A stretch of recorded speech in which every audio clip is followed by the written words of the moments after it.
Fire them up. That's what we do on the Andrew Gosser Show. We fire them up. Right here on 103.9 WYAB, where we are streaming on Rumble, where we are streaming on YouTube, where we are streaming on X. No one cares about Facebook, and we're streaming at the mothership that is WYAB.com. So if you can't pick up the 50,000 watt blowtorch of a signal that is 103.9 WYAB, please like, share, and subscribe to the stream to help us build the channel, build the station. Yep, we're definitely doing that. Look, you can follow me on X. It's just at Andrew Gosser, AndrewGasser. And for the first hour of the show today, we're not going to take any calls because I have a good friend that's going to join the show. But before we get there, everybody knows what the mission is at the Andrew Gosser Show. The mission is standard. We are here to equip the saints. Who are the saints? You all are the saints. I planted it. Apollos watered it, but it was God that gave the increase, ladies and gentlemen. And with that, I'd like to welcome Dr. Patricia Williamson to the program. Miss Patricia, are you there? Yes, I'm here. It's hard because we've been friends for so long, and I know that you're a doctor. Would you just tell everybody what you do as a full-time job before we get into you as the wonderful chairwoman of Carver County GOP in Minnesota?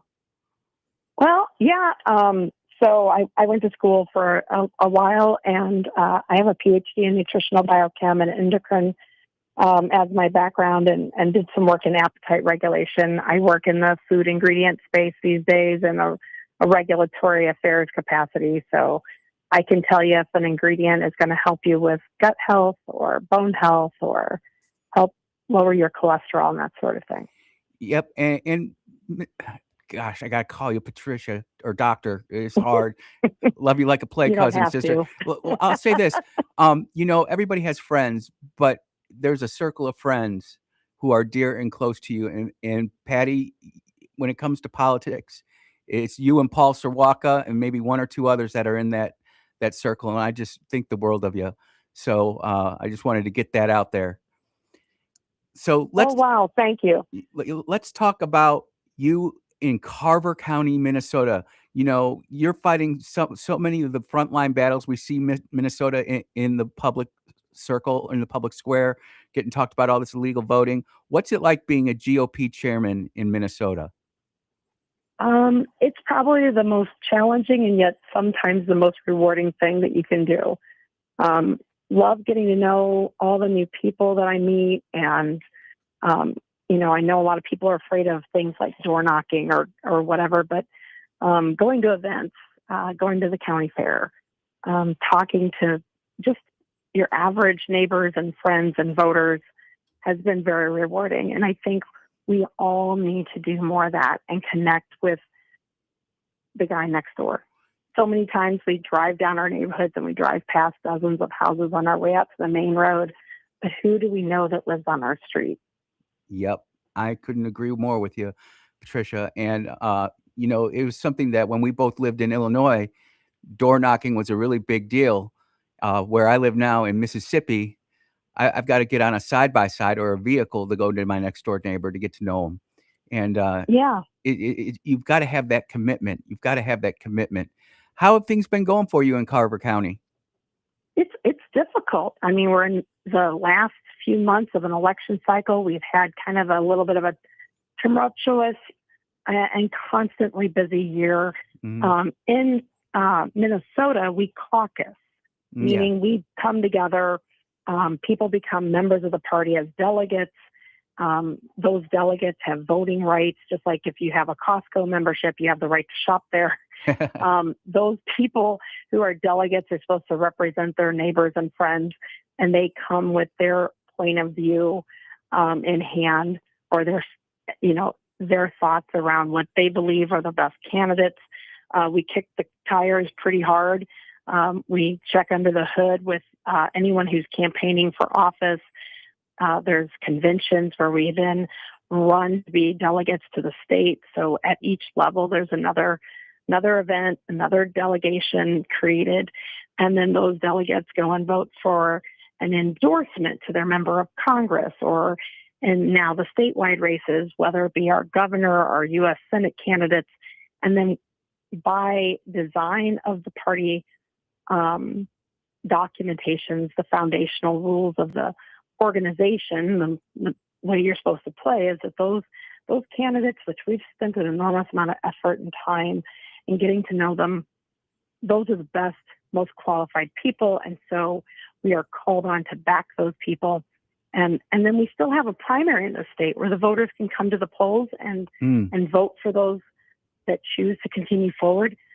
In the past, most of the time, the candidates felt that the will of the people in the delegation was a good indicator, Mark. And if you did not achieve that high stand of vote, which is a 60% vote of the delegation on the floor, they accepted that and dropped out of the race usually. But in this case, this year we had a fair number of people who said, you know what, damn the torpedoes, I'm moving full steam ahead. Some of them were always planning on doing that because you can't prevent anyone from filing for office. We had a heavy primary that just got done on the 11th of August, and our endorsed slates were wiped pretty much by the primary. So we're starting fresh right before the November election, and we have 3 months before that point, right? But in Minnesota, something that's unique that your listeners may not understand, we have 46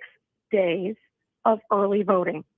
So that means that people are able to request a mail-in ballot and get that and turn it back into the government center drop box or mail it back through the postal service a full month and a half before the November election day. And I was just going to. There's so much that goes on in the meantime. It's unbelievable. Let me jump in here for a minute, Madam Chairwoman, because I want to send this message loud and friggin' clear to Senator Roger Wicker and Senator Cindy Hyde-Smith. This is why we need the Save America Act. We do not want Mississippi turning into Minnesota.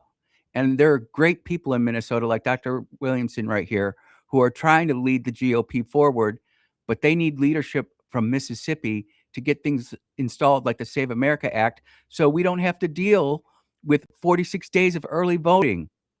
So we don't have to deal people with no IDs. That's the problem, is the no IDs. Did you see? And the 46 days of voting, it creates a problem on the ground for all of us from a campaigning perspective, getting candidates known perspective. But that SAVE Act, what people in other states, and I beg you to call your senators and say, look, let's help out the good people of Minnesota. We are suffering here because we have some of the loosest election conditions in the country, aside from probably California. You have James O'Keefe dressing up like a Islamic cleric, going around to different polling locations, recording it all, having men dress up in burqas, and him vouching for a bunch of people. Now, he didn't vote, but he got it all on camera how you could do that.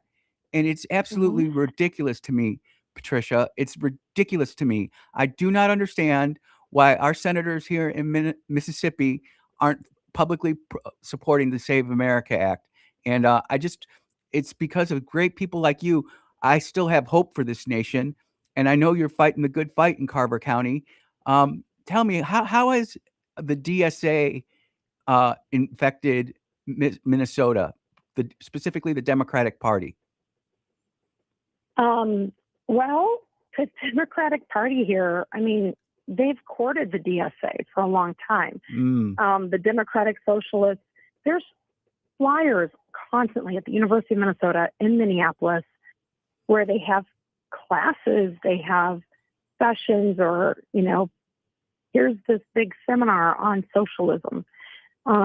They really promote it on campus. It's all over. They're trying to recruit young people that don't know any better, that haven't experienced history, don't realize that's what has stagnated places like Cuba, that they don't understand what food shortages look like. They just continue to think that the abundance will be there without the incentive to innovate. Yep. And they don't have a clue. Nope. And you used Cuba, but I'll give an example of the Bolshevik Revolution in Russia, where it was young people who thought that communism would be good, followed a tyrant and murdered, I think it's 13 million people back during the Bolshevik Revolution. Mao Zedong, Chairman Mao in China, the 20 million people starving to death. This is what communism and socialism bring, but the DSA doesn't talk about that. And is the Republican Party up in Minnesota talking a lot about the DSA, or do they just lump it in with Democrats in general? We kind of stay on top of it, just, general positioning against. I mean, we talk about socialism. Our local county party, we have had a couple of different, what we call citizens academies that we do to try to educate voters. And we've talked about socialism. Up here, and I suggest everyone go to YouTube and look up Minnesota Mao. This is a documentary that was put together by our local conservative news source called Alpha News. And it is about the CCP and their involvement with Minnesota and their presence and the fact that Governor Walz is a large-time, highly connected Chinese socialist. And he has visited China a numerous amounts of times. He really does believe in Mao and his teachings, and is definitely trying to incur that here. I think it's very important to watch Minnesota Mao, both for your audience as well as our own up here. We've done that. We have one gentleman up in the area that's running for the legislature that helped track down CCP presence in our area in Minnesota and Minneapolis. We have so many foreign robbers, I'm just going to call them. All of this fraud is connected to it. There's a lot of aspects with the socialism, the calls for, like, defund your police was all a mechanism to take and recycle that funding into private organizations that could easily be leveraged to get funding back into the socialists. It's just really bad. We have so much fraud going on in this state. I dare say there's probably not a single social program that's helping more than a handful of people. It's mostly being ensconced off with by foreign nationalists. I can't even believe how extensive it is, because it had to be facilitated to be this abundant and this ubiquitous. It's a big hill to climb. A lot of people give up very quickly at the sight of it, but we have to stay the course, and we have to re-engage ourselves in our own self-governance and put up those walls. We've got to get normal, average Americans running for office and involved in helping those that do. Yep. And as we go to break, I just did the search for this, and there's a trailer for it. I'm going to actually play the trailer during the break to make sure there's no cuss words. But when we get back, if I can play it on the air, I'm gonna, because it's something, Patricia, and you know me, I'm a grassroots guy. Local politics was where it all matters.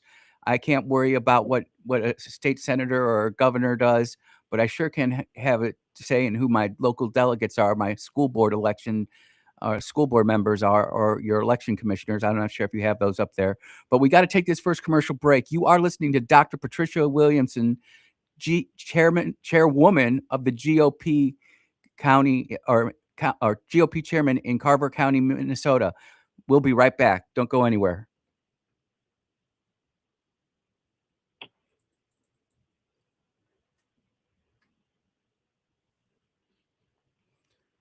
You can hear the Parkinson's kick in, and it bugs the hell out of me. You sound fine. Well, that's awesome. I'm going to play this intro here, the trailer real quick. I don't think there's any cuss words whatsoever in there, so I think you're probably good. Okay, I'm going to play it, and we're going to go for it. Let's see if they even have a commercial. Oh, it's monetized, so that's good. Viagra or sildenafil. Oh, I got a Viagra commercial. Imagine that. Governor Tim Walz. Tim Walz. Governor Tim Walz. I don't want to know what that Tim means. Walz. Governor Tim Walz of the great state of Minnesota. I lived in China. I've been there about 30 times. Tim was snapping up dozens of copies of Mao's Little Red Book. It's not just a political treatise, it's the daily devotional of the Chinese Communist Party. The inscription on the inside is Mao's words bring us joy. She's bringing us a politics of joy. They're trying to steal the joy from this country, bringing back the joy. You said earlier that ICE agents were a modern-day Gestapo. Would you like to recant that statement? When I said President Trump was using them as his modern-day Gestapo. Donald Trump's modern-day Gestapo is scooping folks up off the streets. Many of us grew up reading that story of Anne Frank. Somebody's going to write that children's story about Minnesota. For communism to work, you have to erase the country's identity and history, and that's what Mao did. Tim Walz is doing it here. Governor Tim Walz signed an executive order providing legal protection to those who come to Minnesota for gender-affirming health care. Our children tell us who they are. You live through every parent's worst nightmare. Some of the loudest voices are advocating for blame and hatred and even violence toward those who don't agree. You could shit out of him now. Don't ever shy away from our progressive values. One person's socialism is another person's neighborliness. A massive fraud scandal is gaining national attention. Stealing more than $1 billion. $1 billion. More than $1 billion. I can't speak to it, but are you going to take responsibility for this? Yeah, I take responsibility for COVID. I take responsibility for George Floyd. I take responsibility for balancing the budgets. Today, Governor Tim Walz announced the largest round of restrictions since he shut down the state last spring. Once you lose control COVID-19 control. They plan on going after violators. I'm not the kind of person who's willing to just bend over in the face of petty tyranny. You are sentenced to 57 months in prison with credit for 340 days already served. If you could talk face-to-face with Governor Walz, what would you say to him? I'm not going to sit by and allow this state to descend into communism. If it costs us my life, like it's cost me 3 years, then so be it. If more people would stand up when confronted with these kind of dictatorial and tyrannical policies, we'd all be better off in the long run.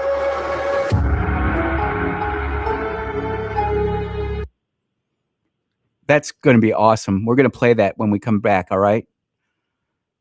Yeah, absolutely. And I can totally, bridge that into some of the stuff. But, I don't think we've had free and honest elections in Minnesota for probably decades, if I had to bet, from what I've been doing. Yep. And we'll go into that in election integrity, because in the second hour, I've got two people coming into the office about election integrity across. Hold on. Okay. And we are back here on the Andrew Gosser Show. I'm joined by Dr. Patricia Williamson, chairwoman of the Carver County GOP in Minnesota. You want to introduce this Minnesota Mao trailer that I'm about to play? This was not scripted, by the way, ladies and gentlemen. This is just how bad it is in Minnesota, and it can be that bad here if we continue to be lackadaisical. Tell us about this movie that we're about to play. I think what you're going to see, and I hope that your listeners will go and look this up and watch the movie, because they all watched as Governor Walz was running with Kamala Harris, and all of the word salad nonsense that we all listened to and we didn't make sense of, we couldn't understand or follow. It's because a lot of the things that were in Mao's teachings or his speeches, that when they're translated to English, they come out funky, I'll just say. And I didn't get it until I watched Minnesota Mao myself, and they were talking about how they're going to bring back joy into our lives and bring back the joy of government or something like that. And then the other thing that was always strange to me was how she said, remember how she was saying we must be unburdened by what has been in order to, oh my gosh, I don't know how it went. Yeah. Well, that is a direct translation from Mao, what she was talking about. No to be kidding. Unburdened by what has been. Wow. And so, yeah, I didn't even realize it, but if you watch the film, they show it, and I'm like, oh. I always thought she was just nonsense, and that was absolutely a quote. Well, let's play this trailer real quick. And yeah, go ahead. The quality here of the production is top notch, top shelf. Here we go. Governor Tim Walz. Tim Walz. Governor Tim Walz. Tim Walz. Tim Walz. Tim Walz. Governor Tim Walz of the great state of Minnesota. I lived in China. I've been there about 30 times. Tim was snapping up dozens of copies of Mao's Little Red Book. It's not just a political treatise. It's the daily devotional of the Chinese Communist Party. The inscription on the inside is Mao's words bring us joy. She's bringing us a politics of joy. They're trying to steal the joy from this country, bringing back the joy. You said earlier that ICE agents are a modern-day Gestapo. Would you like to recant that statement? When I said President Trump was using them as his modern-day Gestapo, Donald Trump's modern-day Gestapo is scooping folks up off the streets. Many of us grew up reading that story of Anne Frank. Somebody's going to write that children's story about Minnesota. For communism to work, you have to erase a country's identity and history, and that's what Mao did. And I got to stop the intro, the teaser trailer real quick here, because that's what they're doing here in Mississippi, Patricia. They are taking down statues. They are taking down monuments of our history, and they're replacing it with a fake history, a false history. And it's wrong. Oh, no, it is wrong. So a few years back, some people went and toppled over the Christopher Columbus statue at our Capitol, and nothing happened to them. Nothing was done. They just toppled it over and destroyed it. It's never been replaced or put back in. There's no reason for that. So if you don't have things around you that help protect that or are handed down, and we're not very good about that unwritten lore, talking and sharing experiences from grandparents to grandchildren. It's super important. We need to hold on to our country's identity because they're trying so desperately to erase it. In fact, in Minnesota, you may have seen this in the course of all the Somali fraud that's going on, where some of the Somalis are like, we built this state. We're the backbone of the state. We've made this. They make statements like as if they've always been here. They have not. This state is 85% white Norwegians that came over and settled a wilderness. There is Native American tribes in Minnesota. So for these Somalis who came over from East Africa to claim somehow that they built and we can't survive without them is such a falsehood.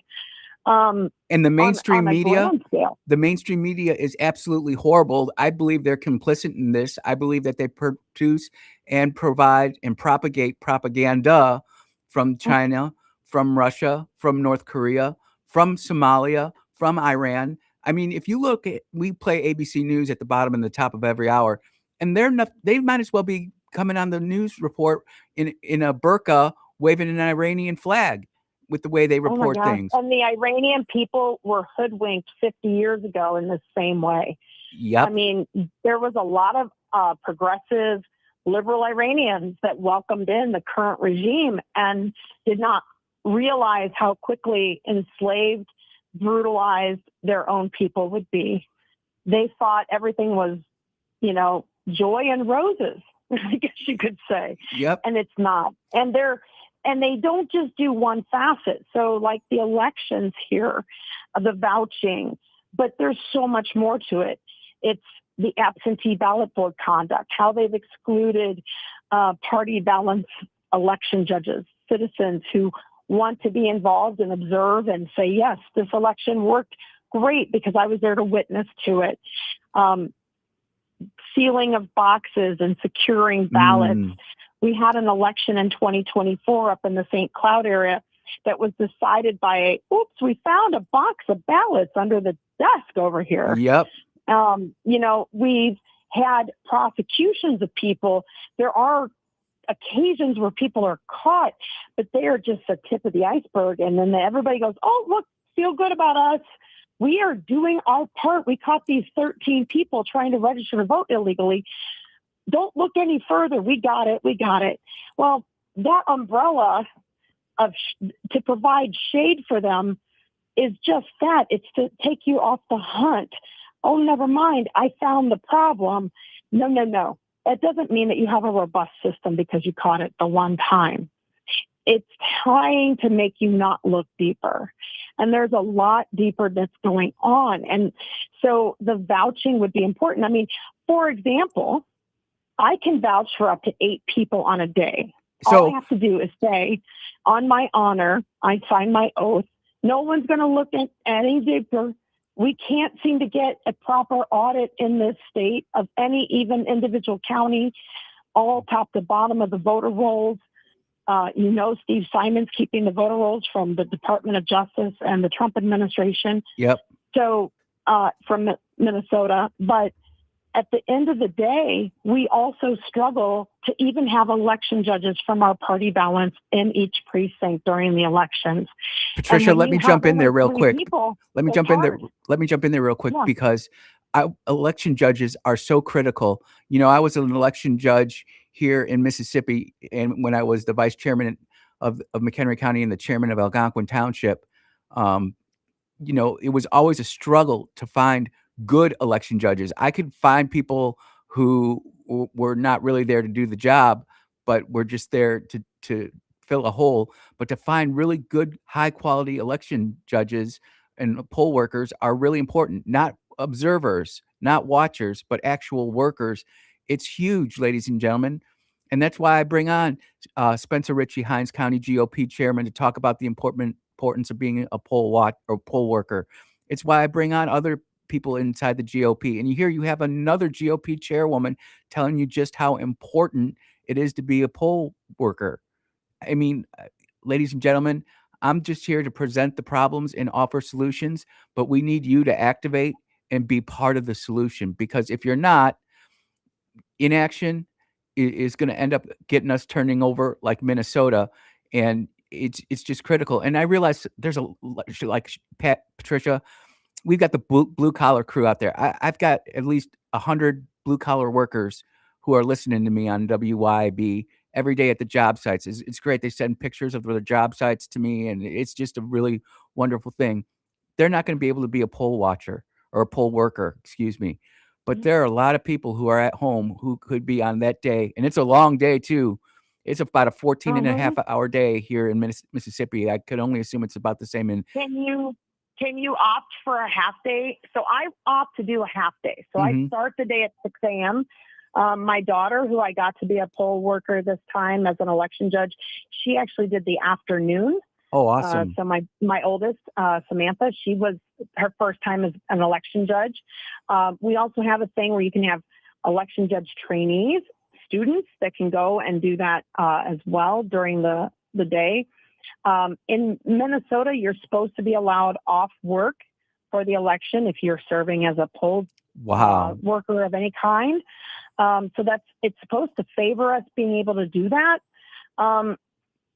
I think it's really great to get early, fresh retirees to do the work.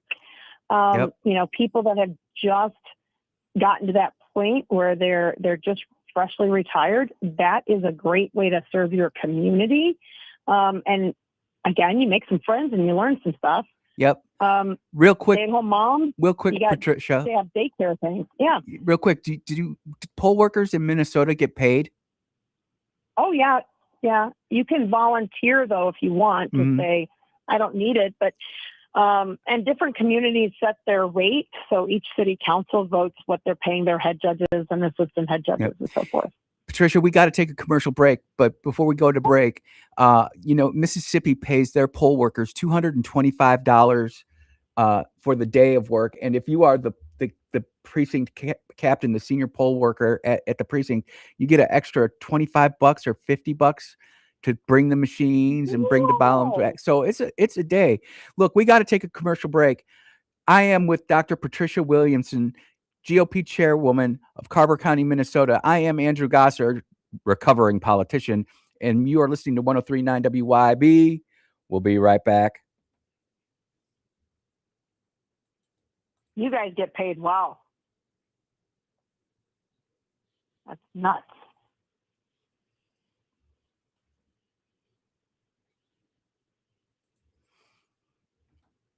Patricia, you there? Yeah, we get paid about half what you do. Wow. Damn.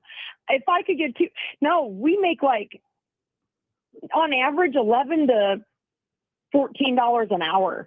And so even if you go 6 a.m. to, 6 p.m. or 6 a.m. to 10 p.m. on the general or whatever it might be, it's still not going to hit $200. Yep.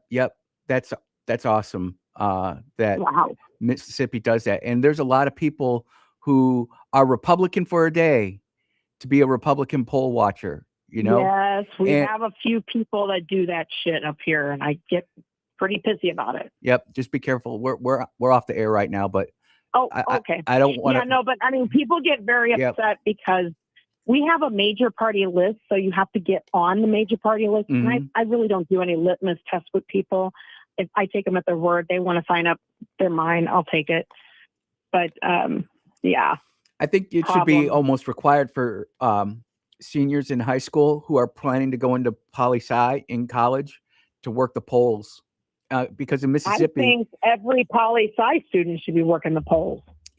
Yeah, but there's a lot more liberals than there are conservatives, and so I want to make sure that we get somebody on our side. Hold on one second here. Okay, and I want to make it to where it is, and I've got to talk to my daughter, Toots McCracken. Please don't say her name. But I want to get her to work the polls that day, and life is going to be pretty good that way. All right, I'm going to be quiet for a minute here, and we'll be right back. You'll hear me come in. Sure.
Arsenal versus Coventry City today, 2:00. I love that intro song. It makes me happy. Look, I've got Dr. Patricia Williamson here, chairwoman of Carver County, Minnesota GOP chairwoman.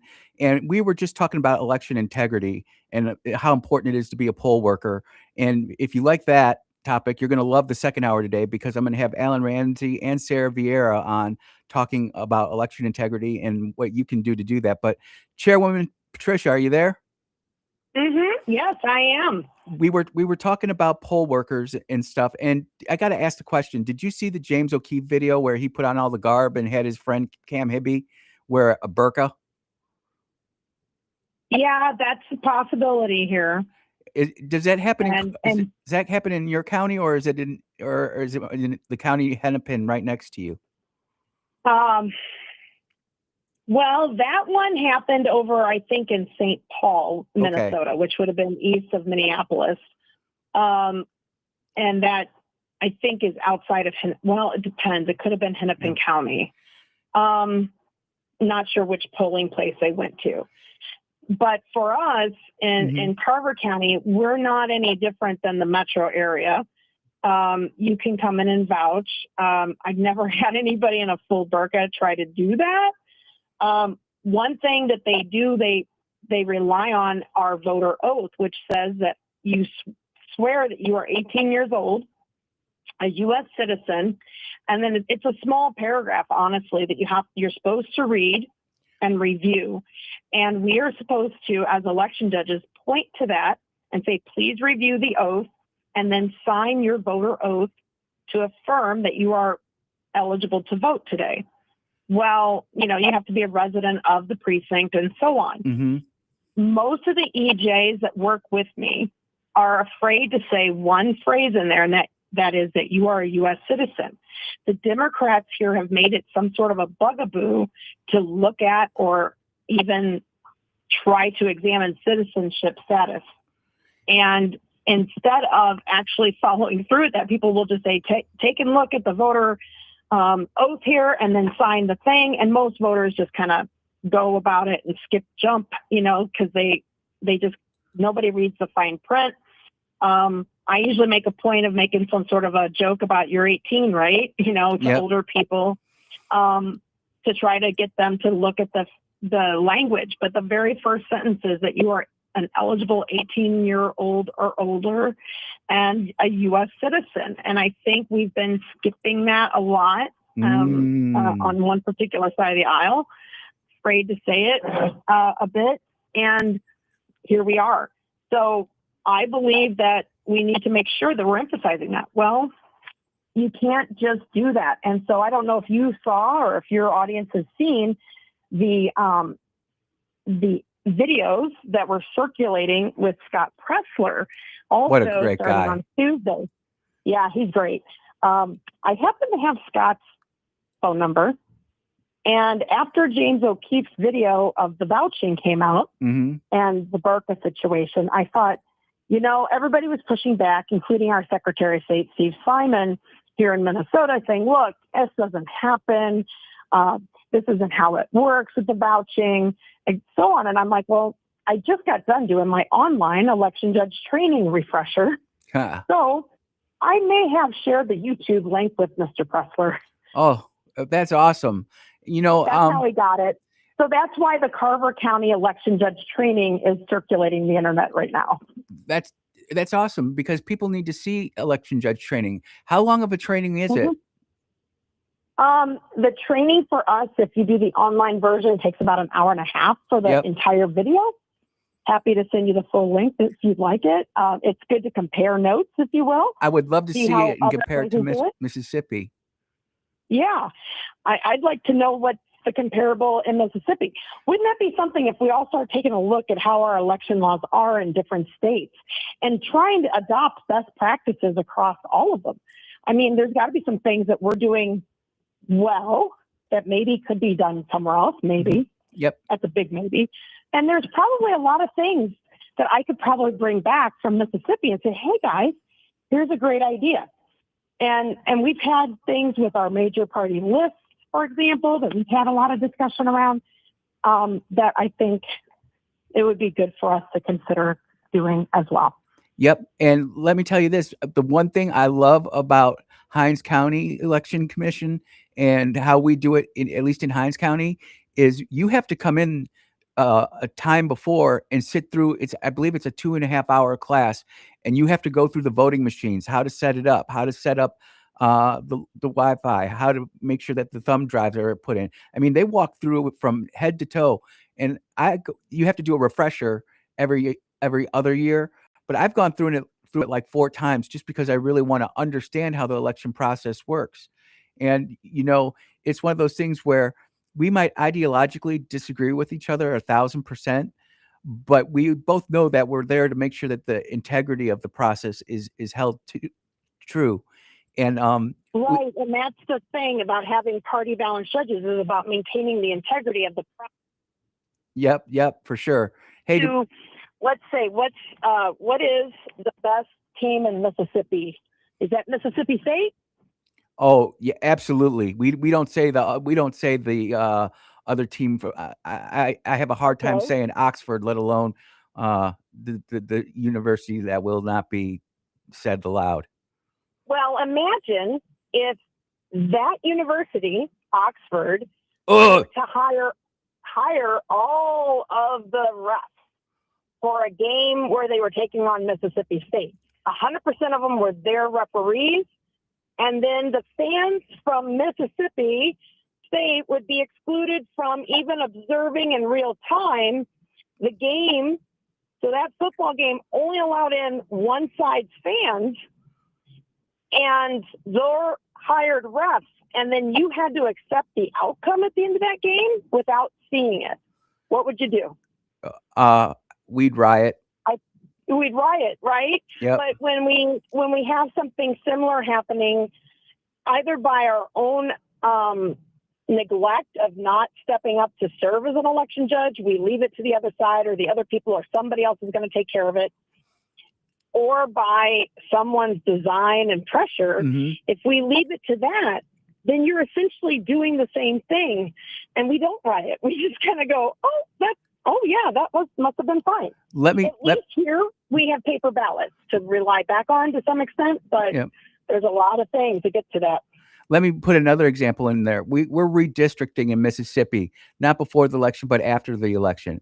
And our I'm just going to call him a moderate GOP lieutenant governor, who is arguably the most powerful politician in the state of Mississippi because he controls the Senate completely.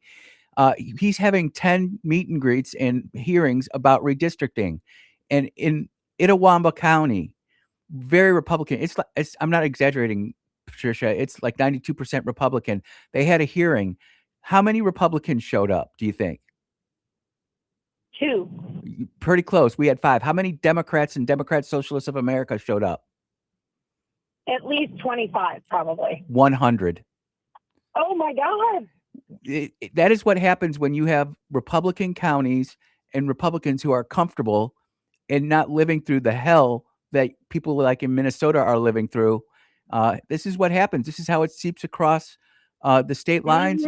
And that's why we need to have a strong Republican Party right here in Mississippi, strong county parties. It was brought to my attention. Strong involvement. Yep. You have to maintain and hold the situation. Otherwise, your landscape will suddenly shift and you'll wake up one day and look around and go, what happened? Where did that go? Yep. Hey, Patricia, we got to take our last commercial break of the hour. Don't go anywhere. You are listening to Dr. Patricia Williamson, Carver County GOP Chairwoman in Minnesota, and Andrew Gosser, recovering politician. We'll be right back.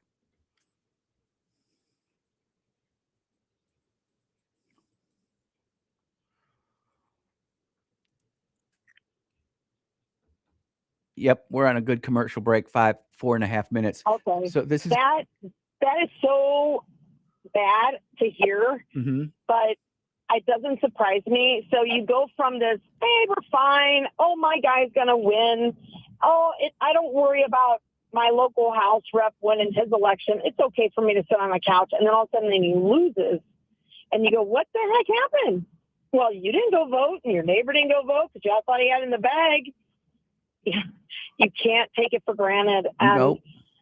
Those people are organizing. You know what I heard recently was the DSA charges a $15 a month membership fee. Wow. I'm like, that's not very socialist. But I don't charge. I have a hard time wrestling $40 out of my people. Yep. So $15 a month. I have 400 delegates from caucus. If I could get them to just give me 10 a month, right? Yep. Times 400, that'd be $4,000 a month. I would have so much going on here. Yep. It's like, skip your coffee once a month and give it to the party. Get rid of your Netflix subscription, get rid of your Disney Plus subscription, and give it to your county GOP, not the state. Yeah. Give it to your county. Give it to people who you can do that. Hey, let's take a quick silent break, and that's what we're going to come back to. We're going to talk about the DSA $15 a month and what it would do for the party. And I might have to cut you off this last segment, Patricia, because it's a hard break. All right.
Good morning, Brother Shane. I see you there, my man.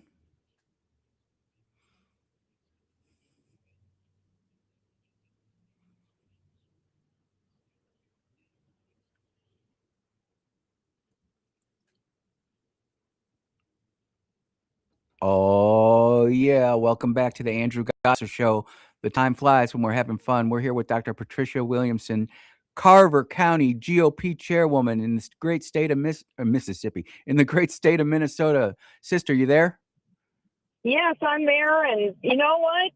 May have to move south someday. Did you know that Mississippi is outranking Minnesota now in education? Yes, we're doing great things here. Some of it's a little bit construed. Some of the statistics you really got to dig into, though. So be a little bit leery of that. But it is true that Mississippi they're calling it the Mississippi Miracle.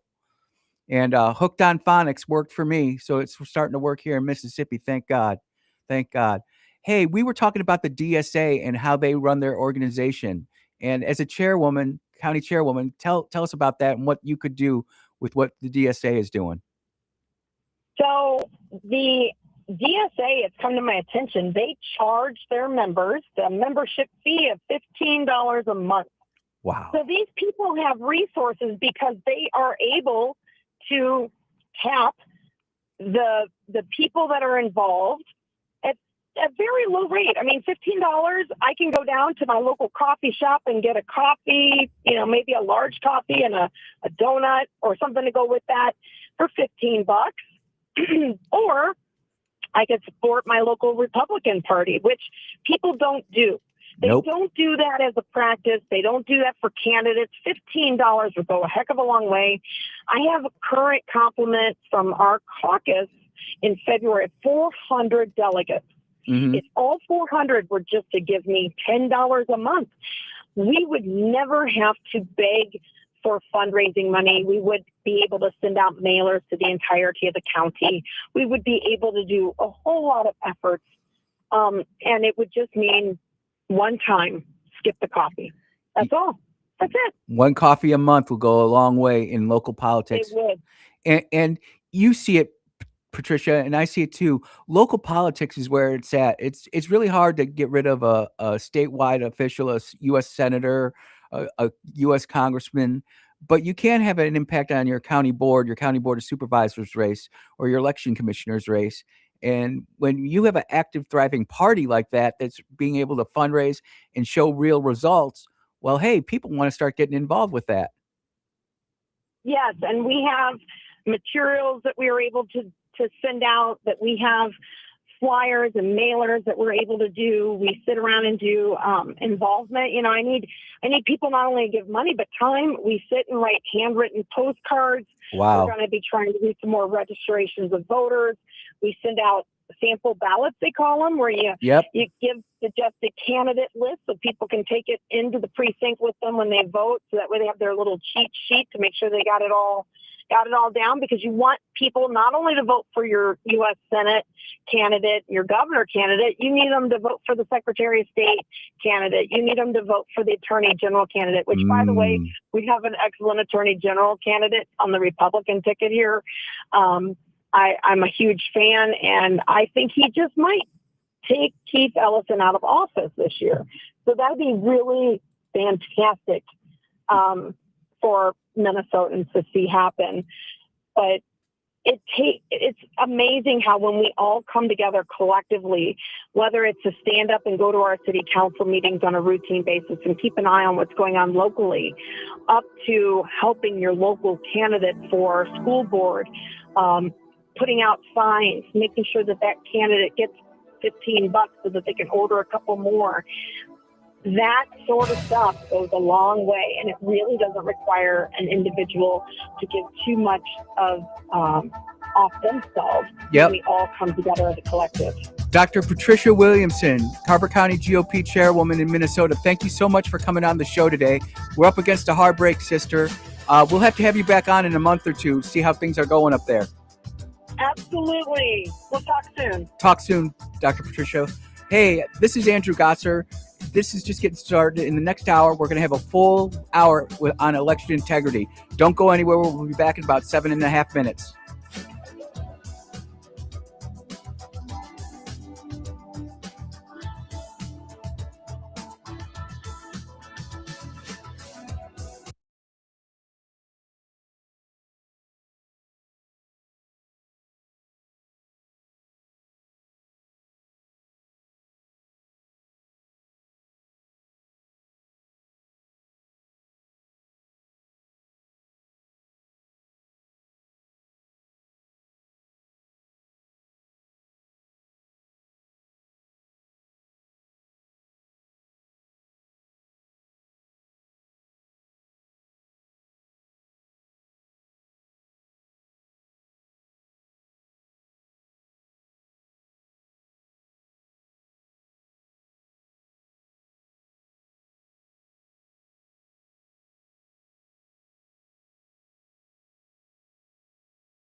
Miss Sarah, you there? Yes, I'm here. Can you hear me? I hear you just fine. Brother Alan, bringing you in. Good morning, Sarah. Yep, I'm here. Yep. Awesome. Hello. It's going to be quiet for a minute as we do the intro, and then we'll get right to it if that's okay. I got your questions, and we're going to feed off of that, and you and Alan can do all the talking. I'm just going to be the moderator. Oh, perfect. Excellent, excellent. Be right back. If you want to introduce the both of us and then turn it over to me. Yep, that's what I'm going to do. That'll work. I'll introduce. And then you moderate and chime in. Yep. Okay. And if I go like this, that means break. But I shake a lot, so it might not look quite that good. You got it, friend. Yep. It's awesome. You doing well? Say again? You doing well? Oh, I'm doing real good. Awesome. Yeah. I've got too much going on, Mm-hmm. but I think I do best when I have too much going on. The chaos is nuts, dude. I can't thank you enough for that Bolivar County data, man. It helped. It not only did it help, but it opened up a lot more doors into the actual mayor herself and what the scheme is going on. So it's amazing what you can see in the voter rolls. Yep.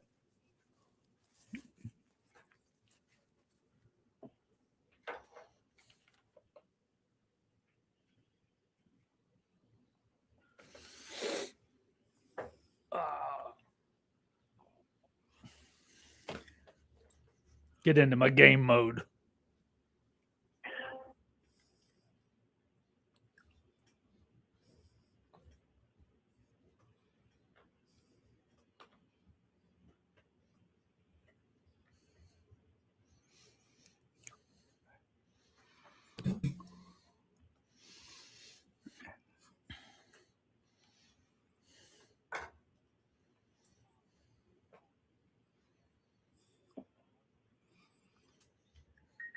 And we are back for hour number 2 of the Andrew Gosser Show on 103.9 WYAB. We are moving and grooving. Sound looks great. And I am joined by Miss Sarah Vieira from the Election Integrity Network and my good friend Alan Ramsey, who needs no introduction. He's well known here in the WYAB family. Sister, how you doing? I'm doing great. Thanks so much for having me. Brother Alan, you well? Oh, I'm ready to go. Good. Sarah and I are going to give you a good show. Yep. So Sarah, we're going to start with you, and then I'm going to let Alan kind of drive the show. But can you tell us about the Election Integrity Network and what y'all do? You asking me or Sarah? Miss Sarah. Oh, go, Sarah. Oh, absolutely. So Election Integrity Network was founded by Cleta Mitchell, who has been an election lawyer for many, many years. And previously, before that, she was a state legislator in Oklahoma. So she has a wealth of knowledge with legislation and how things work at the state level, but also federal level as well, being involved with DC politics, being able to be well connected. She was part of Trump's team with Georgia in 2020. And so she has a lot of knowledge to bring to the table, just in general about election laws, campaign finance, et cetera. So she founded the Election Integrity Network back in 2021 when she was working with some states and heard the concerns that were coming out of the 2020 election. And from that, she decided, we really need to make permanent election integrity infrastructure in every state. We really need to figure out what's going on in every state because every state's different, as it should be. But we really need to go see what's going on with their policies and where the loopholes are. And from that became, just working with a few states at the time. And from 2021, it has grown over the years. And now we have almost 40 state coalitions or partners throughout the United States just working on election integrity. And starting like with Alan and his group, Mississippi Fair Elections, is really getting to the grassroots, understanding what's going on in your state and using what we at Election Integrity like to be a network But giving resources to our states, whether it's what's going on federally and feeding that down into the states to be able to look at what's going on with your laws and working with legislators or local officials, but being able to provide a wealth of knowledge in all facets of your election integrity, whether it be looking at just even voter ID, which a lot of states do not have, or looking at an auditing process as your state auditing your election records. So it's engagement, it's working together with states, and it's trying to move the needle one step at a time. That's awesome. That sounds like you've got a lot on your plate, Miss Sarah. Brother Alan, tell us about what you're up to. Well, I'll platform off of some of Sarah's comments there. The Election Integrity Network didn't come to us. As we were evolving, we heard about them and we went to them and got to know them.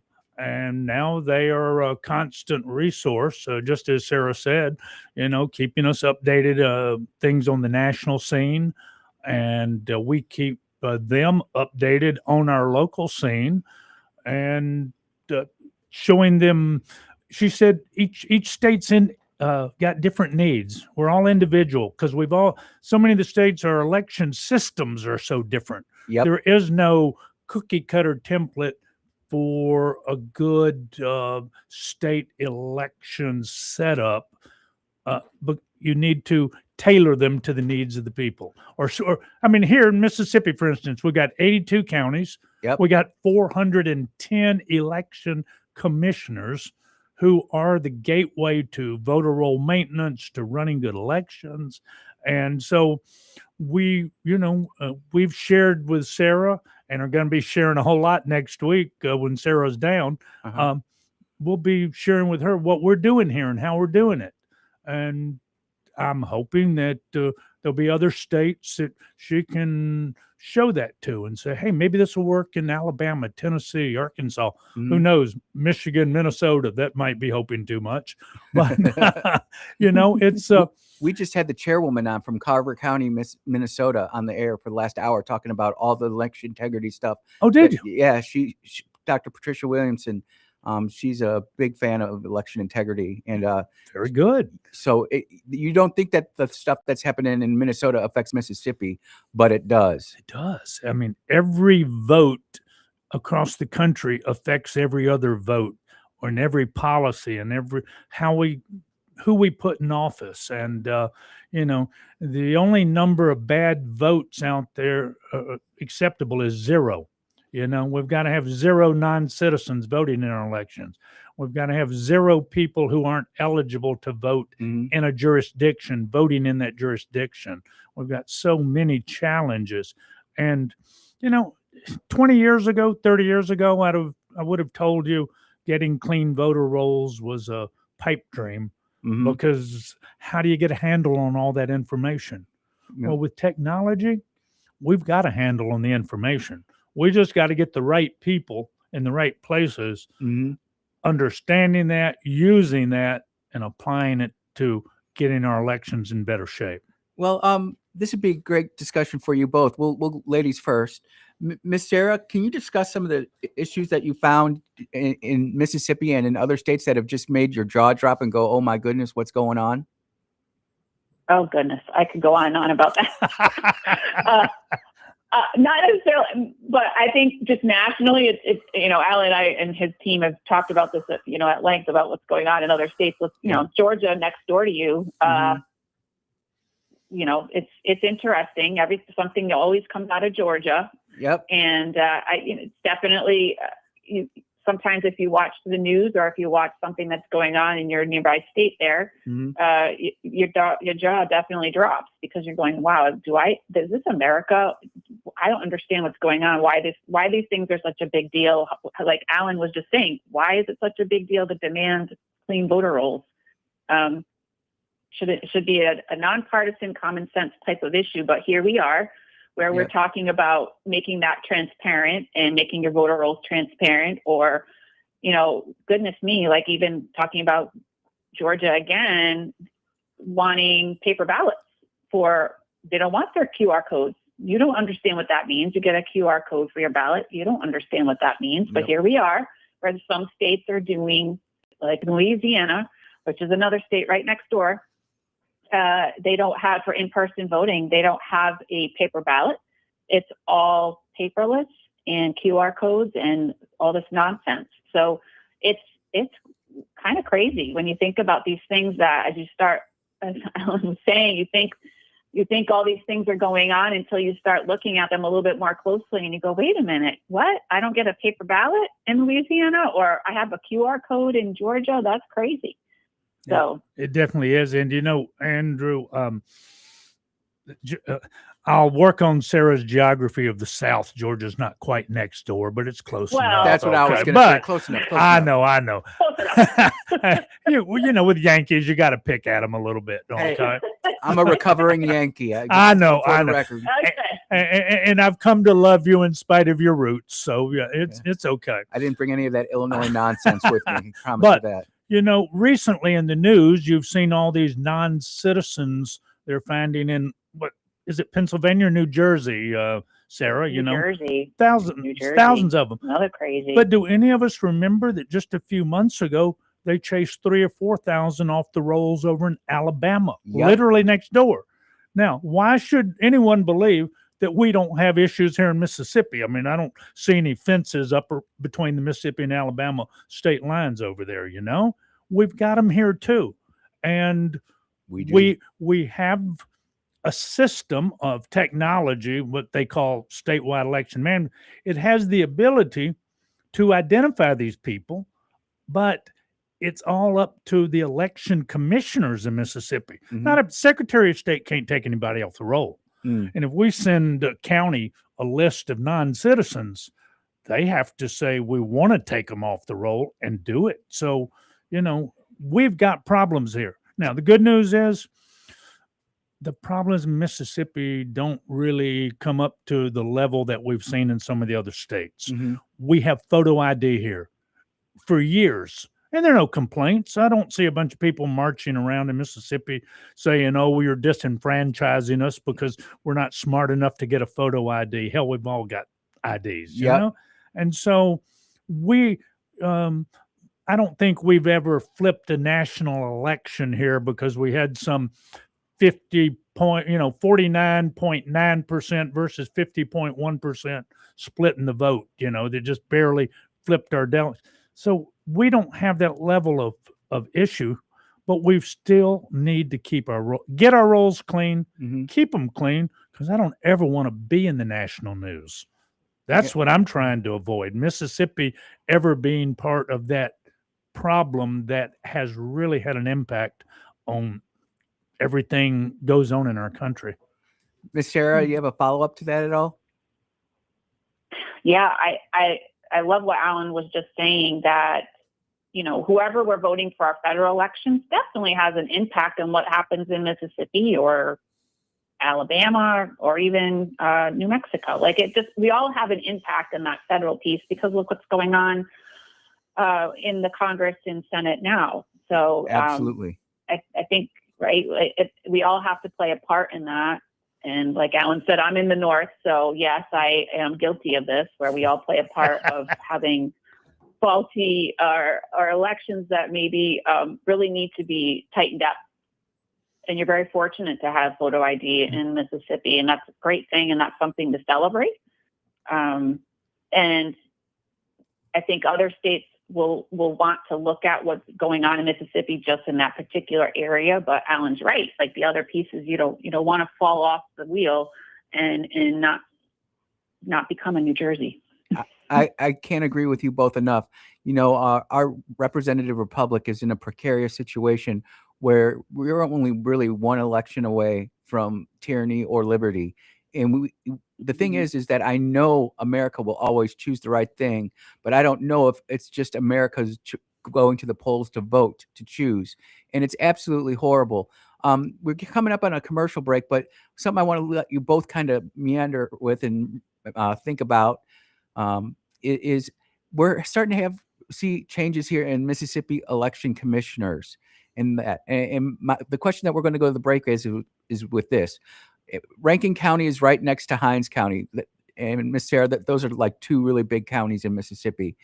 If Rankin County cleans up its voter rolls, but Hinds County doesn't clean up its voter rolls, does that then disenfranchise the voters of Rankin County or even Madison County or that? Look, we have Miss Sarah Vieira on the phone. We've got Brother Alan Ramsey in the studio. I'm Andrew Gosser. This is 103.9 WYAB. We'll be right back.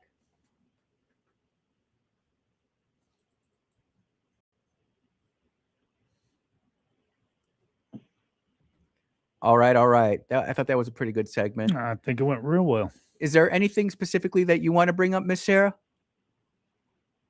No, I think this is going on a great path because I love how we're tying in the national with going back to Mississippi. So I love that. Yep. And, you know, a lot of people don't like James O'Keefe, but this is a breaking story. James O'Keefe offered Senator Lisa Murkowski's brother's ballot at an Alaska polling location with no ID required. That's right. Anchorage polling worker also offers Lisa Murkowski's state director, Keanna Waller, ballot without ID. And now Murkowski wants to prosecute him for being offered her brother's vote. And I'm a big Save America proponent. You know, I want that passed. And you would think that the Mississippi senators would be on board with that, but they're both silent crickets. Yeah. Really interesting. Well, I think, Andrew, if pressed on it, they would say, "Oh, we're behind all of this," but their silence is deafening. Okay, but and that's our problem in Mississippi. I want a Matt Gaetz pounding the podium. I want a Cam Higbee or whoever. And our Mississippians have been doing business in the back room and what they used to call the smoke-filled back rooms for so many generations that's just their reflex anymore. You know, most people couldn't tell you a Mississippi senator or congressman. Nope. Most people in the country would have. Benny Thompson is probably our highest profile, and we all know why. Not for the right reasons. Not for the right reasons. I'm just making sure that we're listening to the commercial. Well, I'm going to put the commercials back on. That's where we'll start with the Rankin County, Hinds County thing. Good. And then we'll break into Senator Lisa Murkowski. And then I want to talk about Sarah's coming down next week and what we're up to, okay? Yep, we'll do that in the last big segment. Okay. Be right back.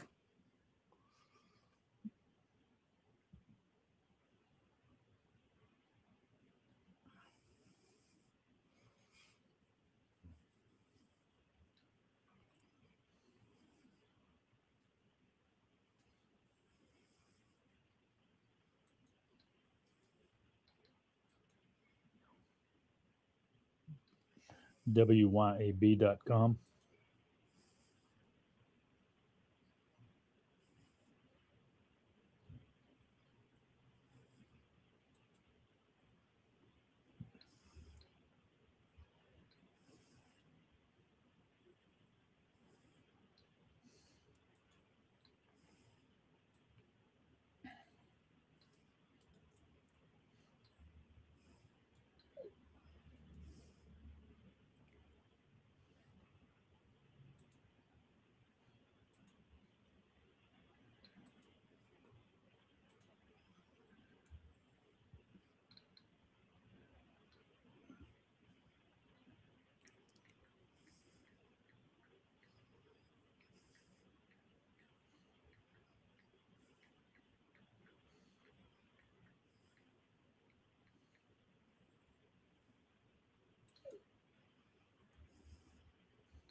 And we are back here at the Andrew Gosser Show on 103.9 WYAB.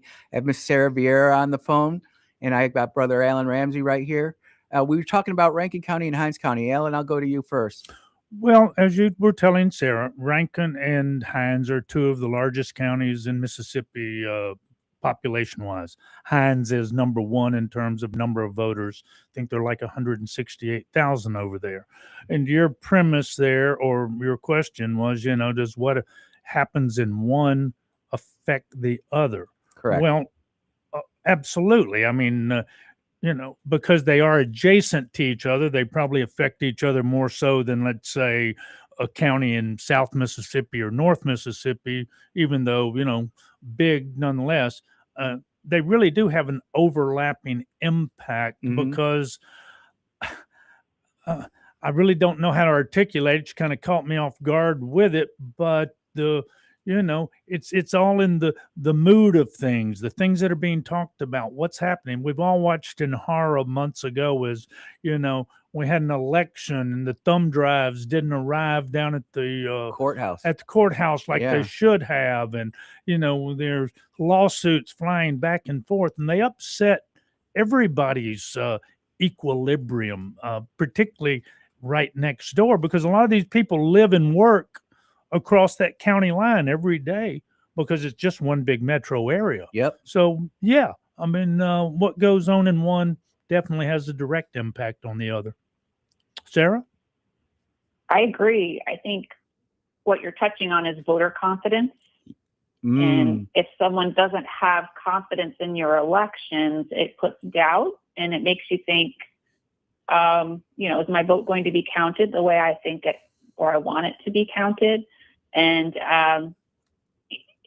it definitely sends a message to some people that, voter rolls aren't clean, then how do I know?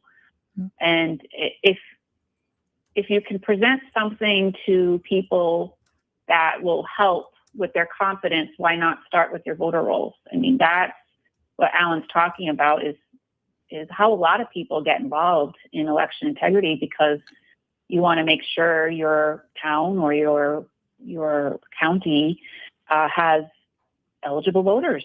And only eligible voters should be voting. But that's how you start with that confidence, right? Yeah. I would use the analogy of this radio program right now. Our audience is Hines, Rankin, and Madison County. That is the biggest single part of the radio audience. So if we're in here talking about without confidence in the local voter situation, we're impacting a lot of people just by talking about it, both positively and negatively. Impacting them. One of the things that one of our listeners just texted in, and it makes a lot of sense to me, is if people are not put in jail for voter fraud, nothing will change.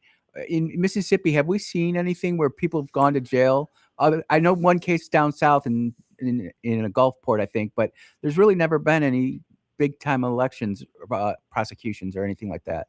While I can't quote the specifics, Andrew, I'll answer your question. Yes, we have had some lower profile situations of just that, people ineligible voting and then being caught out on it and paying fines or going to jail. With a little bit of research, I probably could have come in here with a healthy little list, but we've not had any big things where, the people responsible behind the scenes for pushing it, I can't think of anything there. And that's where the real responsibility is. It's not at the person who went out and was told to go vote under this name and got busted for it. It was the person who told them to go do it, because that was an organized effort. Yep. That was what they would call a continuing criminal conspiracy in the legal world. Miss Sarah, have you seen anything crazy prosecutions for election fraud where high-ranking people have gone to prison for any schemes or artifices like that? No, not yet. But there's a lot of things happening at the national level. I mean, just look at poor Tina Peters in Colorado. Yes, who was just recently released, right? And so. But look at all that she went through with lawfare, and she was just trying to do the right thing for her constituents in Colorado. So I have a feeling that with the DOJ monitoring their elections and putting, in place some monitoring that's going on in certain states, I think that'll help. But as far as litigation, there's so much going on nationally that there has not been a big case, but like Alan said, there's been little cases. I just know in my vicinity as well that there's little things, but those aren't typically talked about. This one passed in mail ballots fraudulently, or this one has fraudulent signatures. We had a huge, up here where I live in the Northeast, it it was kept very much hush hush until recently. But we had a huge grand jury that actually found 4 people in conspiracy, and they were in jail now. But that we didn't know about until about a month ago. And Andrew, and follow up to that, Sarah and I, and many of us in the election integrity world out here in the community, we're on the edge of our seats because there's so many things that should have already hit, so many indictments that should have already been made, because some of what's going on is just in your face. Okay. And Harmette Dillon over at Department of Justice, she's breathing a whole different life into this thing, because she's going after these kind of things as civil rights violations. If someone is neutralizing my vote and taking away the power of my vote by fraudulently voting, well, they've just denied me my rights as a citizen, my civil rights, And that's where I'm coming from as a recovering politician. I want to see the AG go in and put some butts in jail. Absolutely. I want to see some of these county prosecutors go after these people who are committing fraud in Rankin County, in Madison County, in Yazoo County, in Warren County, in Copiah County, everybody surrounding Hinds County. Let's have that. And you brought up Tina Peters in Colorado. Listen to this. James O'Keefe offered Senator Lisa Murkowski's brother a ballot at Alaskan polling location with no ID required. And Anchorage Paulina Worker also offers Lisa Murkowski's state director, Karina Wallers, a ballot without ID on August 18th. Now Murkowski opposes the Save America Act and wants to prosecute James O'Keefe. This is the kind of craziness that we're dealing with in today's society. Even worse than that is the Minnesota thing, where O'Keefe went in and was able to, they were going to let him vouch for 8 voters he didn't even know, because that's their stupid system. And he didn't even have to present an ID to say I'm a voter. I'm a voter, and I'm going to vouch for these 10 illegals who are obviously illegal. They don't even speak English, who are standing behind me in the line. Let me say a few things. Sarah, you got something to add to that? No, I think Alan's correct. Like, all of those issues would beg to be litigated in some piece, right? Yep. And here's the thing about James O'Keefe. Number one, his Arabic accent, horrible. Cam Higby. But he looks good in white, doesn't he? Yes, my friend. And holding the coffee was absolutely a class touch. It was great. But I'm joking with you, brother James. But the other thing is you had Cam Higby in a burqa. And you had a dude in a burqa pretending to be a trans woman, and they were sitting there doing handshakes with the Muslims, and then as soon as they found out he was a trans man, they were like pulling their hand away. It's just illustrating absurdity with absurdity. You couldn't make this up even in Hollywood, okay? No, and that's where we are in America, and we're all having a good laugh about brother James O'Keefe and Oh My God Media, but now he's being threatened with prosecution by a sitting U.S. senator. That's ridiculous. Well, Andrew, I try to remain optimistic, or I wouldn't be sitting here talking to you, working with Sarah and doing what we're doing. But it's always darkest just before the dawn. And I think we've sunk so low into the depths of this ridiculousness in our society, and particularly in our election system, that we're about at the bottom, and I think we're going to start seeing it turn around. Sarah, I'm not going to put words in your mouth, but I think we would agree with Alan that we're definitely at a turning point. And where I'm sitting with this is that I expect people, and specifically elected politicians in the state of Mississippi, where a Republican plus 12 to a Republican plus 16 state, Senator Wicker and Senator Hyde-Smith should be out there on Fox News, OAN, they're beating the drum saying, we want the Save America Act. We're wanting to go back to Washington to work. I mean, Cindy Hyde-Smith says she needs to campaign. I'm watching what she's doing, and there's not a lot of campaigning going on. So it's one of these things where I'm like, let's get the Save America Act. When we get back from this commercial break, Brother Alan and brother Sarah and sister Sarah, I'm sorry, Sarah, the Parkinson's flipping through. But Sister Sarah and Brother Alan are going to talk about what they've got going on in Mississippi and things that you need to be on the lookout for. She's Sarah Vieira. He's Alan Ramsey. I'm Andrew Gosser. This is the Andrew Gosser Show on 103.9 WYAB. We'll be right back.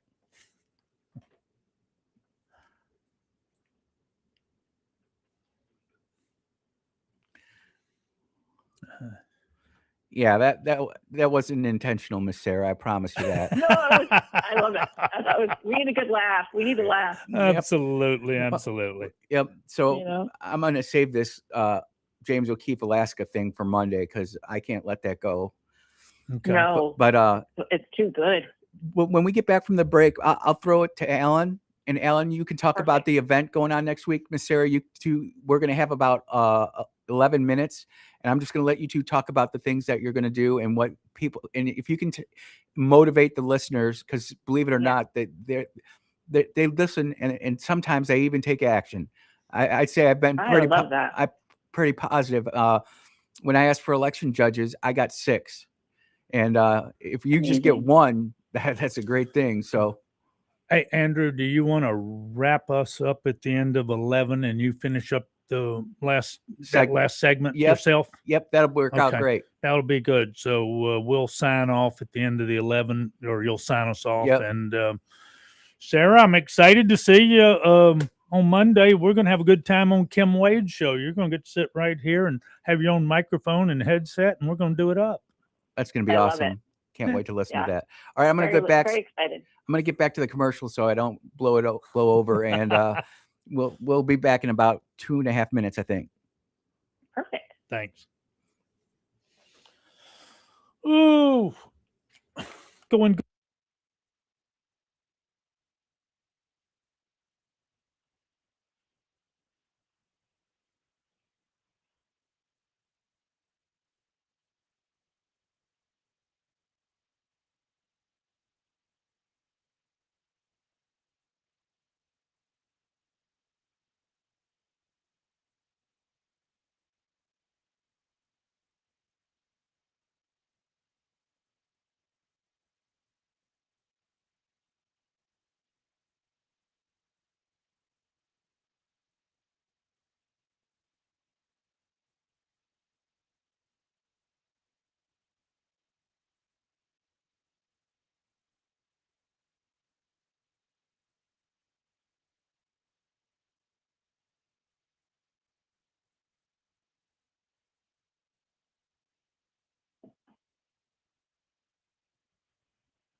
Happy thoughts, happy times here on the Andrew Gosser Show. I'm with Brother Alan Ramsey, Sister Sarah Vieira, and I left the outgoing in the last commercial about what's going on in the future. And Brother Alan, I'll throw it to you first. All right. Well, this coming Tuesday, we and I say we, Sarah's flying down on Monday and going to be a part of this program. Oh, she's going to be in the palatial WYAB studio in Flora, Mississippi. That's right. She's going to be here. And then the next morning, she's going to be down in Hattiesburg, where we have what's called a professional development seminar. This will be the second one we put on here in the state. An original idea. We dreamed it up. We made it happen. And we'll be hosting approximately 50 election commissioners from the south end of Mississippi, kind of I-20 and south. And they'll be coming in to listen to a variety of presentations. Several of the presentations are going to be by commissioners telling their stories about challenges they faced in their counties, how they've overcome them, things that they're finding in their voter rolls, and how with very little, with minimal resources and many times fighting uphill battles, they've been able to hop in there and clean their rolls up a little bit better. And, this is a format that worked good for us up in Grenada with the same number of commissioners from North Mississippi back in May. And we hope to continue to replicate the program and ultimately give every commissioner in the state of Mississippi an opportunity to be there. But we will have over 10% of our commissioners there. We have 410. Yep. So 41's our 10%er. And that's quite an accomplishment in anybody's book to get that many elected public officials all to give up a whole day to come talk to us and express their concerns and not be looking over their shoulder because there's a representative from the Secretary of State's office sitting in the background. They're not invited. Okay. Literally. I mean, we're proactively not inviting them. And if they call to say, can we come? We say, no. Yeah, you're not invited. I'm not invited. I wanted to go. I know. I would have taken the day off. But nope. You know what? I'm not an election commissioner. Right. Before the show started, Andrew asked me if he could come. I said, no, you're not invited, Andrew. I totally would have, though. Now, maybe as we go forward in the future, we'll have some other seminars where we'll broaden the attendee list. The attendee list. Yeah, that'd be great. But right now, the commissioners, folks, in my mind, the election commissioners are just as important as the governor of the state of Mississippi, maybe if not more so. They guard the ballot box. It's their job. Now, whether they're doing it like they ought to, some counties are better than others.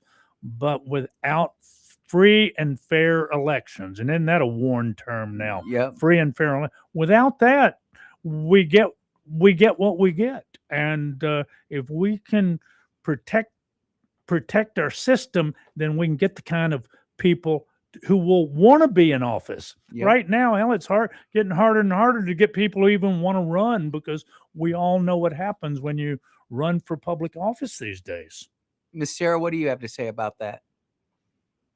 Well, I really have enjoyed working with Mississippi Fair Elections team because they are very focused on what Alan was just saying of, getting and educating local election officials. And that's kind of why I'm coming down, is to see how well it's working and trying to see how other states can try to think about working with their local election officials as well, because Alan's right. They are the ones that set up your elections, making sure you have adequate, accessibility for people, making sure people know where they're supposed to vote, how they're voting, and all. It's very important. And I think having a good relationship with these people is another facet to election integrity that I really have enjoyed listening to them and how they're doing their program for next week. And so I'm really excited to see, and I'm going to learn as well. So I love that.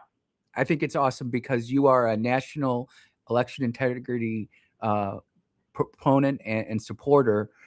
For you to come down to Mississippi and see, this is where Mississippi is leading the way in election integrity. But it should be a joint effort, not only with Brother Allen and everything he's doing, but with the Secretary of State, Mike Watson, with the Lieutenant Governor Delbert Hosemann, with the Governor Tate Reeves. We should, and Speaker Jason White, I don't want to forget you, sir. We should all be working together. We're all on the same team. Brother Allen, I'll let you go. I'll let you go with that. Well, absolutely. We all have the same things at stake here, and we should all be working together. But Andrew, I'm sorry to say, when you get into the political world, politics makes strange bedfellows. Yep. And the guy who might sit across the table having a beer with me and telling me how much he supports cleaning up the voter rolls may go back to his office and not follow through on what he might have told me over dinner. Oh yeah, I'll get right on that, Alan. You know, you showed me 2,643 people who were all voting from the same address, and this is a true story. And you know, I'm going to get right on that. Crickets after that. Okay, he went back and did absolutely zero zilch, nothing about it. Okay, and this is a gentleman who was in a position to have a huge impact. So, you know, I'm not. I don't believe in magic or you know, I don't have on rose-colored glasses. This is up to we the people. It's my vote. It's your vote. It's Sarah's vote, and we've got to protect it and not expect other people to do it.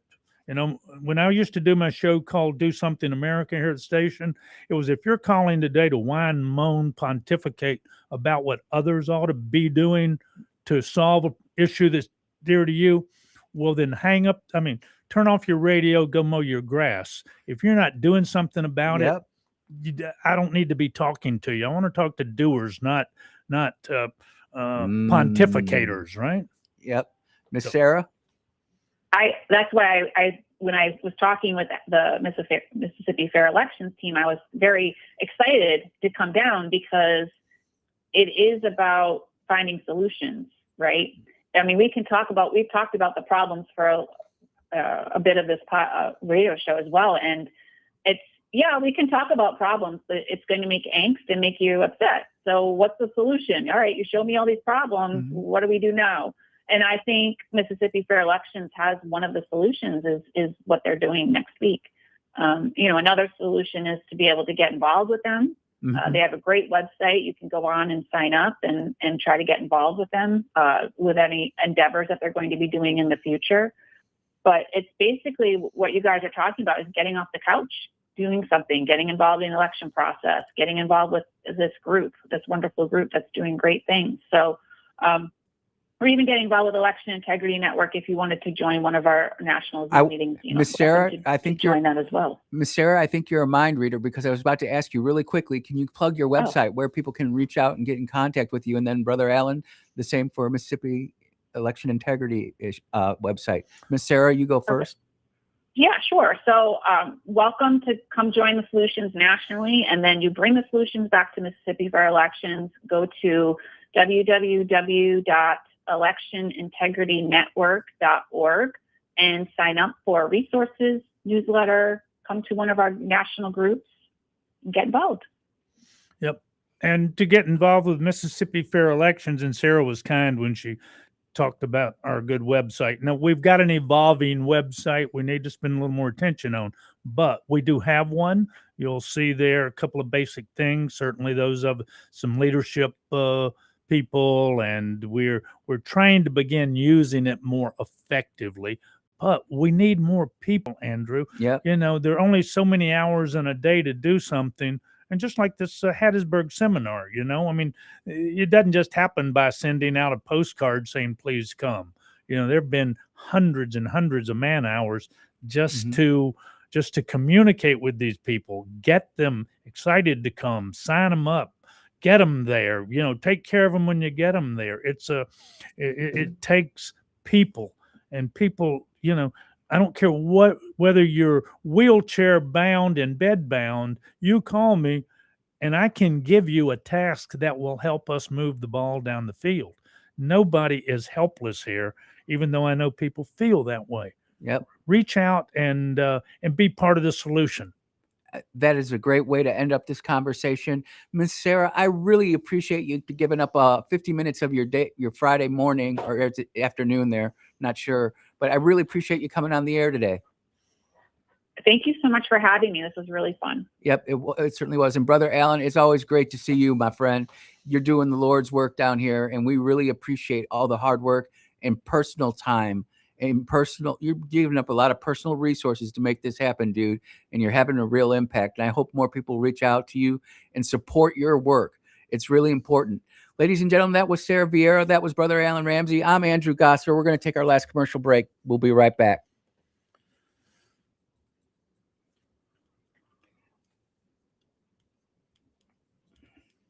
Sarah, thank you so much. No, this was great. Thank you so much. Yep. You're a really great moderator. I really appreciate talking with you. Well, after the show and we get a little bit of time past us, we'll have you both on and we'll do another hour and we'll see where things are going in Mississippi and nationally. I will tell you, Sarah, we had over 30 listeners from Minnesota listening. So, your word got up there too. We got listeners all over to the place. It's awesome. I'm gonna. Oh, that's so nice. Yep. We have some really great coalitions in Minnesota. So I hope maybe some of them are listening. Yep. Well, ma'am, you have a blessed day and we'll talk to you soon. Thank you. God bless you both. See you Monday. Bye. Okay. Dude, that was awesome. I'm really grateful and thankful. Hey, it was. I like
I appreciate everybody who tuned in today. I really appreciate it.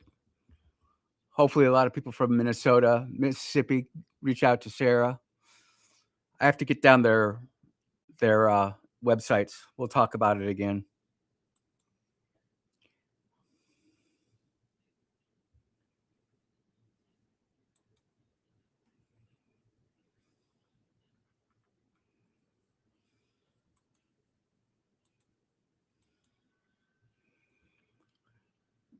Yeah, you are listening to the Andrew Gosser Show right here on 103.9 WYAB, where I will not let you down.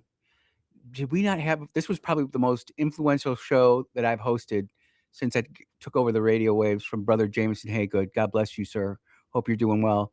But man, to have GOP Chairwoman Patricia Williamson on from Carver County, Minnesota, talking about all the problems here, to having Brother Alan Ramsey and Sister Sarah Vieira talking about what they're doing with election integrity, not just in Mississippi, but around the United States. Ladies and gentlemen, you are getting the arrows for your quiver. It's just, do you want to go and do something? Now, and we've got plenty of stuff to talk about next week, and it's going to be great. But it's come to my attention, some of you all say that I'm a hater because I refuse to say the name of the university, which will not be said. We'll just call it Oxford. But I do want to give an incredible shout out to all the men and women, doctors, nurses, medical assistants, administrators, or otherwise, at the University of Mississippi Medical Center, UMC. Absolutely incredible job taking care of me.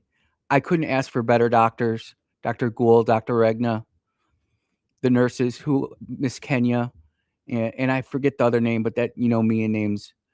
And I want to thank also everybody at UMMC who messaged me and said, who we're attached to. Yeah, I know. And at some point, I'm going to have to say the HT because my daughter is probably going to Oxford, and I support her in that. Do I wish you would have went to state? Oh, you bet your life I do. You bet your sweet bippy I do. But this is what's best for my daughter. It's what she wants. And by the grace of God, we are able to financially afford it, and we're going to do that.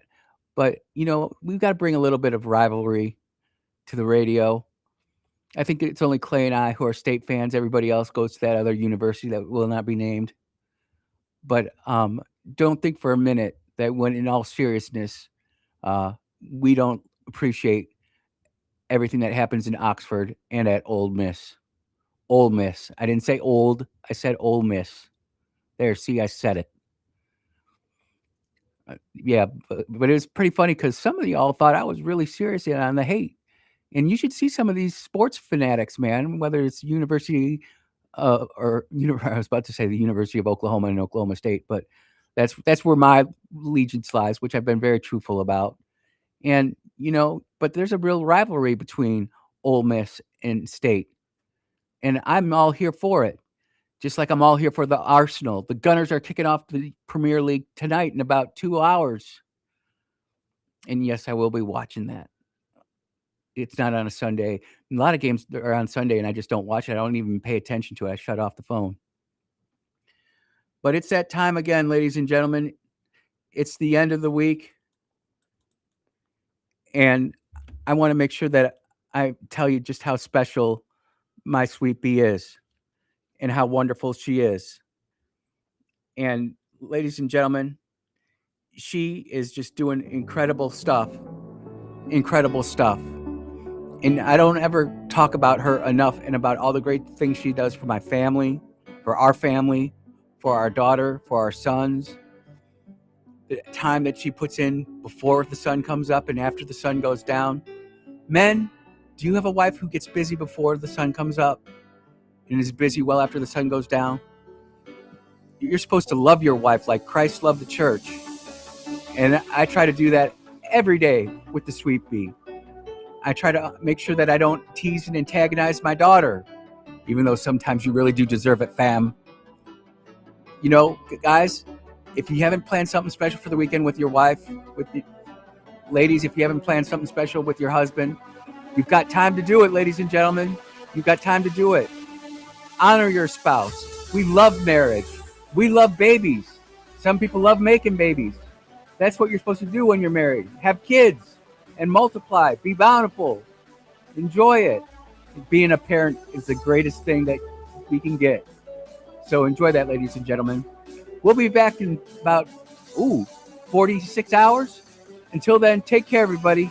Be blessed. Yes, and amen. Amen, ladies and gentlemen.